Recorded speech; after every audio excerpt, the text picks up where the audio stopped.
आज सूरदास के पद का अध्ययन करेंगे हम लोग।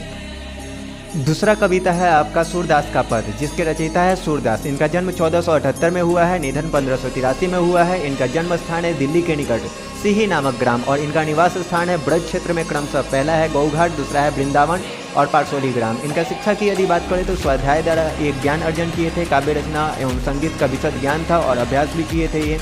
अभिरुचि इनकी थी पर्यटन में, सत्संग में, कृष्ण भक्ति में और वैराग्य में है। इनके दीक्षा गुरु थे महाप्रभु वल्लभाचार्य। इनका दीक्षा काल 1509 से 1510 माना जाता है। सूरदास जन्म से अंधे थे या बड़े होने पर अंधे हुए, इसका कोई ठोस प्रमाण नहीं है। सूरदास बड़े विनम्र, मृदुभाषी और अंतर्मुखी स्वभाव के विरक्त महात्मा थे।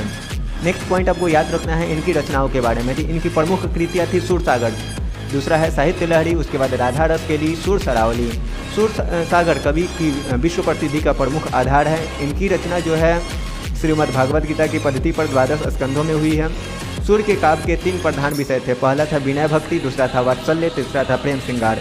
सूरदास वात्सल्य भाव के विश्व में अद्वितीय कवि हैं और सूरदास हिंदी की मध्यकालीन सगुण भक्ति धारा के कृष्ण भक्ति शाखा के कवि हैं और सूरदास ब्रज भाषा के महान कवि थे। यहाँ सूरदास के दोनों पद वात्सल्य भाव के हैं और सूरसागर से संकलित है, ये पॉइंट याद रखिएगा।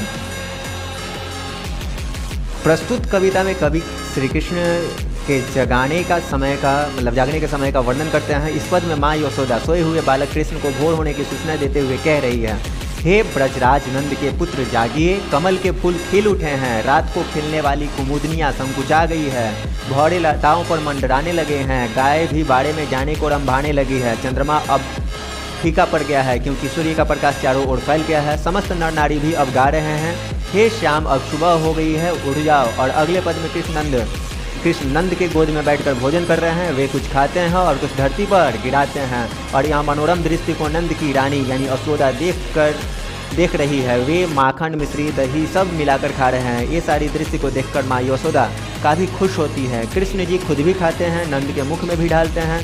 खाने के बाद नंद जी कृष्ण को कुल्ला कराते हैं और स्वयं भी करते हैं। इन सारे दृश्यों को देखकर कवि सूरदास भी प्रसाद के रूप में जूठन मांग रहे हैं। इस प्रकार के दृश्य को देखकर जी आनंद नंद और यशोदा को मिल रहा है। उसके बाद जो आनंद नंद यशोदा को मिल रहा है वह 3 लोगों में कहीं नहीं है।